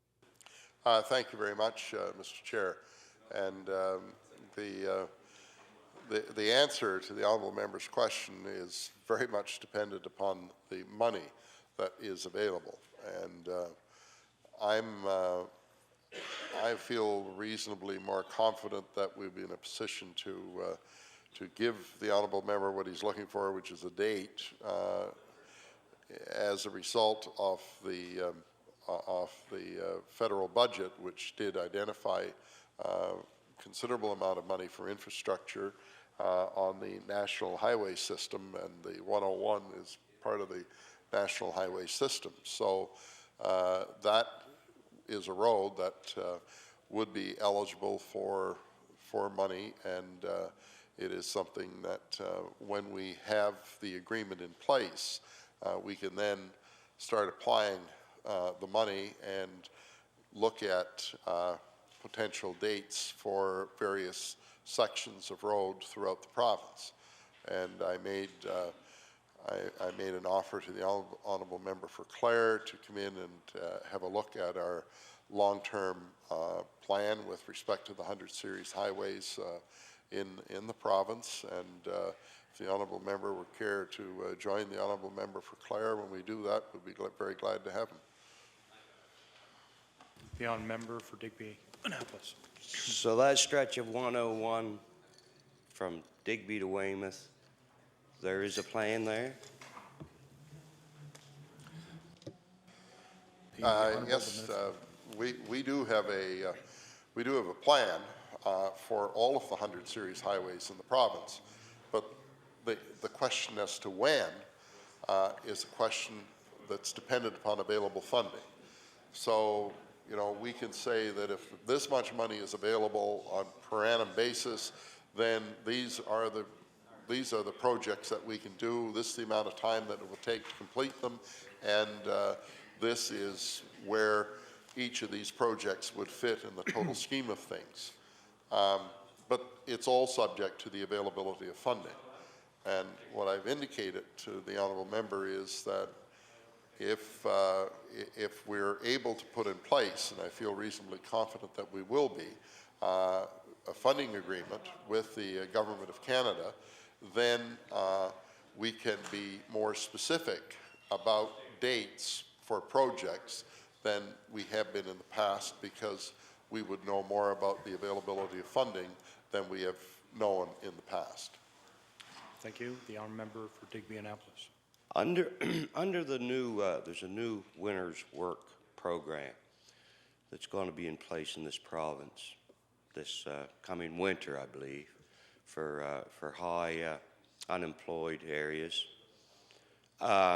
This winter's work program, could that come under things such as cutting ways out for roads or cutting alders in ditches?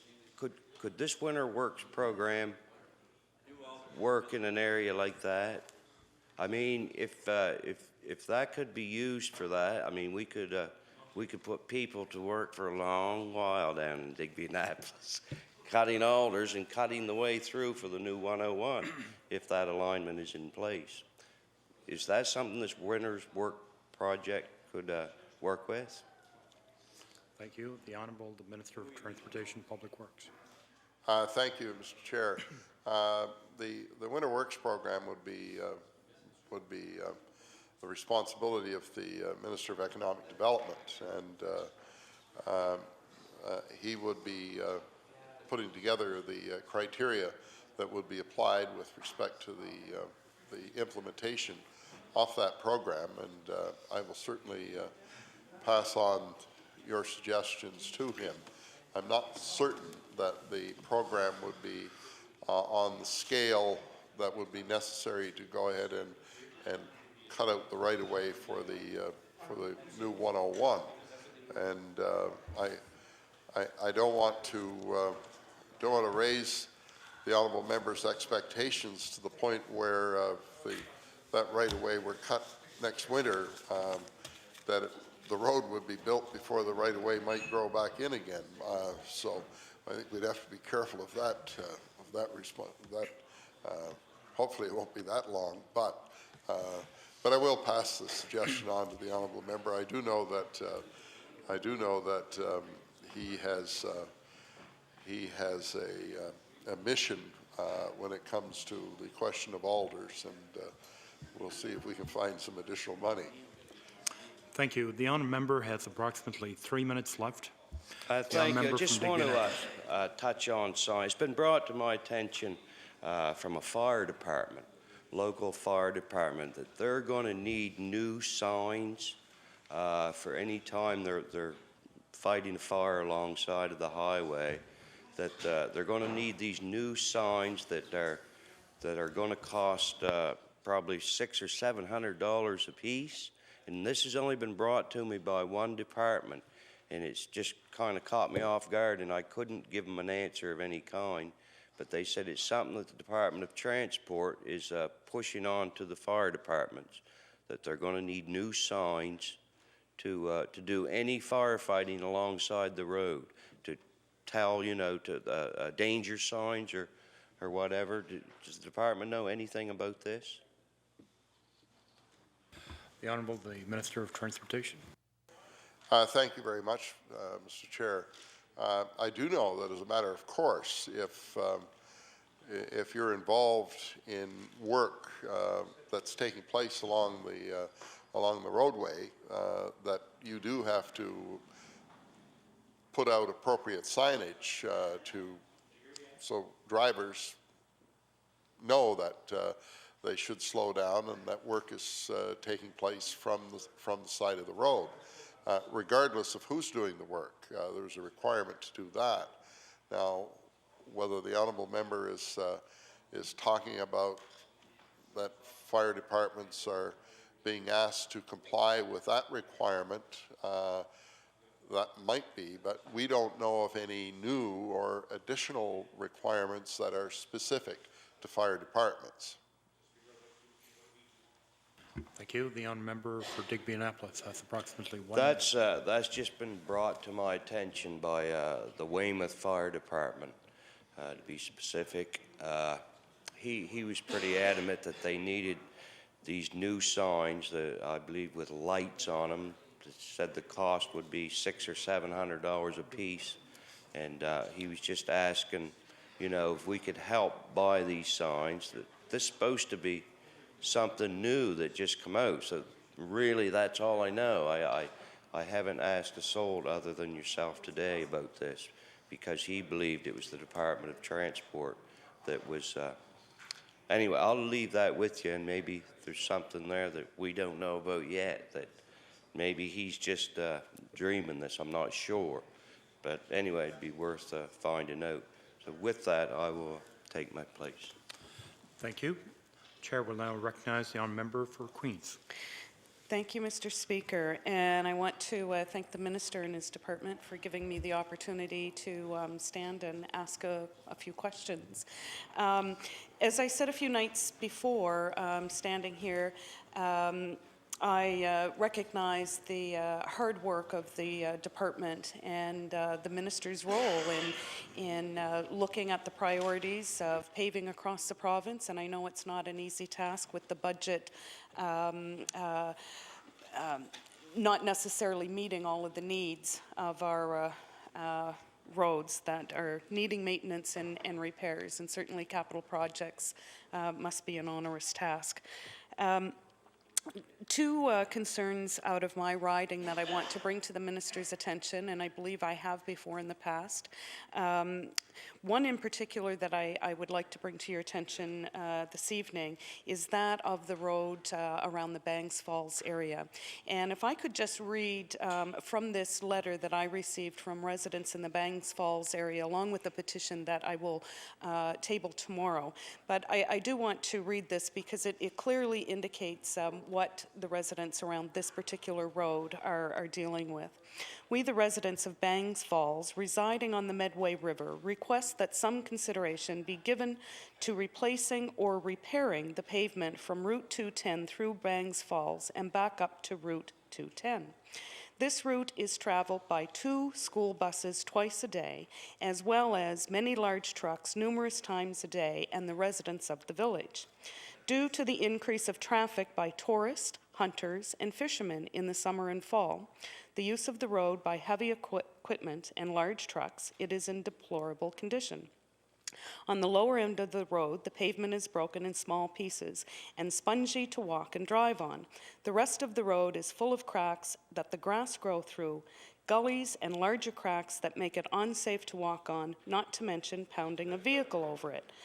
Up until this weekend, this was written on March 17th, up until this weekend when the roads were closed, there was a number of pulp trucks hauling logs and studwood with all they could get on their trucks.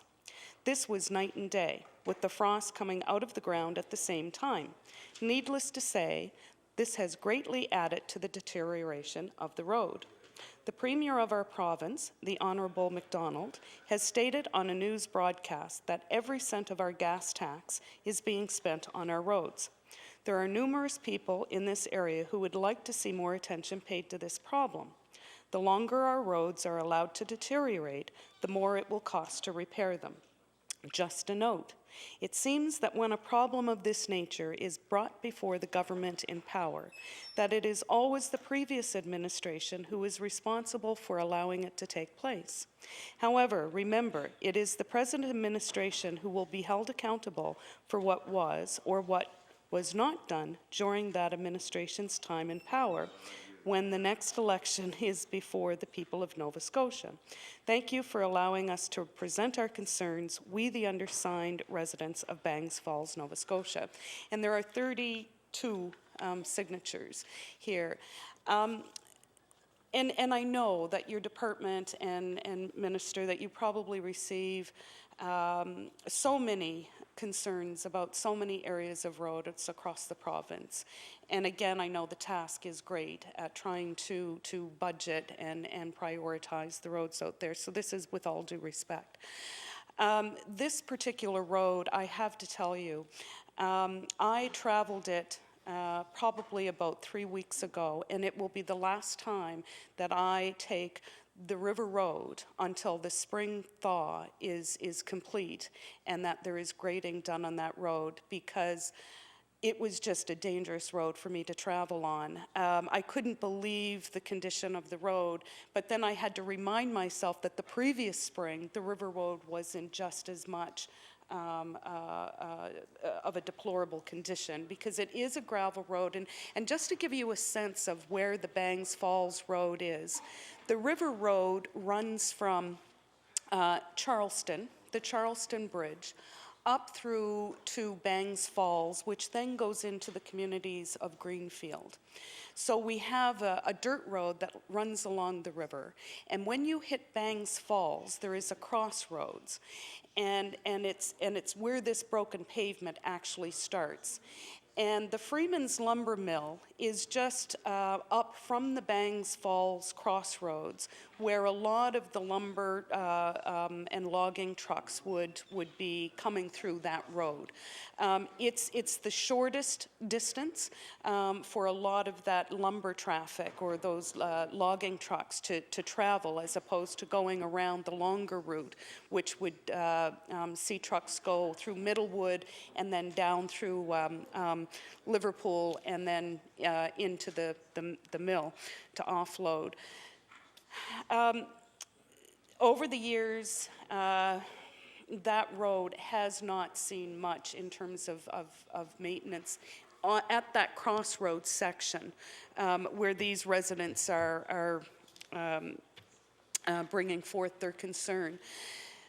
So I'd like to ask the minister if he would give some consideration to this particular crossroads, and again, recognizing that there are so many requests before the department to look at.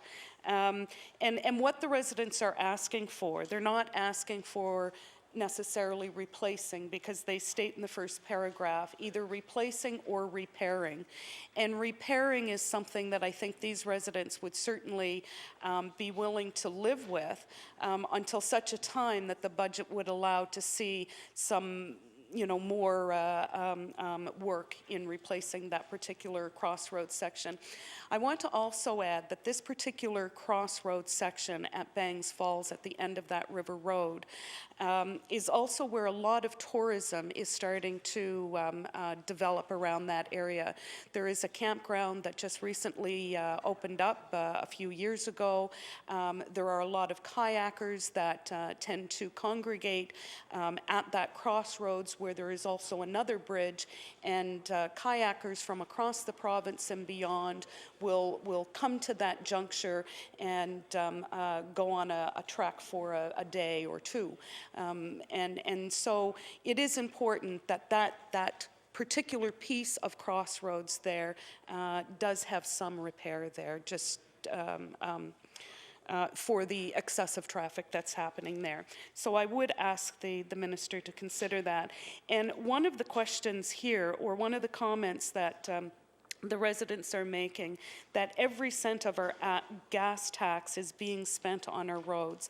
And if the minister could just clarify that for me, so that when I'm taking this back to those residents, could you clarify whether or not indeed every cent of our gas tax does go into repairing or replacing roads? Or Thank you. Thank the you. Honourable the Minister of Transportation Public Works. Thank you very much, Mr. Chair. And to the last question first, I can tell the honourable member that we in fact spend $2.2 million more on our roads than we collect from gas tax and other related revenues. So that is in fact occurring.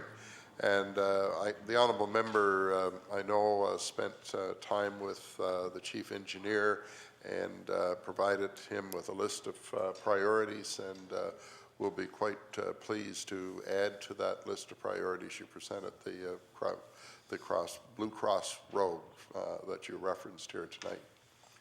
Thank you. The honourable member for Queens. Thank you. And just for clarification, it's the Bangs Falls Road, but I know sometimes our mics aren't necessarily conducive to hearing exactly across the way. And I did meet with your chief of, chief operator, Chief Engineer, I apologize for that. And it was a very informative meeting, and I have to say that the meeting with Mr. Stewart, as well as meetings with local DOT, I'm just so impressed with the knowledge and the information that they have shared with me, so that I actually do have a good understanding of what happens out there on our roads, not only for you know, the safety concerns of residents, but what a task it is to prioritize and to look at every major artery and every class of road and determine what the needs are, and so I appreciate that. Another concern that has been brought to the department's attention, and I want to take the time to also speak to this particular local issue, and that would be the one of Salters Bridge. And Salters Bridge, interestingly enough, actually starts at that river road that leads up to this Bangs Falls juncture that I was just referring to. And Salters Bridge is a small wooden structure, and it goes just beyond the main bridge that connects Charleston to the River Road, which is a Bailey Bridge, which was constructed a few years ago after that particular bridge had collapsed under the weight of a logging truck several years back.